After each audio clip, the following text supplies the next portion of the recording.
Hello guys, magluluto tayo ng pansit dahil gusto kong kumain ng pansit pero magbabudget tayo. Bumili ako ng pansit, 400 grams siya pero tahatiin natin yan.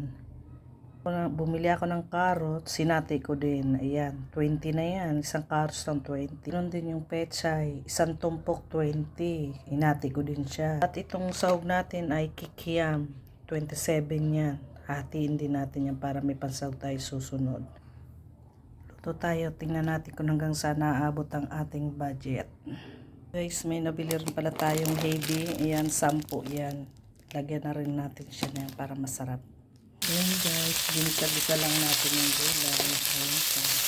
Mekas-mekas lang. Ito na guys, yung pansit natin. Ayan, minikas-mekas ko lang. Ayan. Sa lagang 82, mayroon na akong pansit, kanton. Ayan. Hanggang 3 tao pwedeng kumain yan. Marami siya.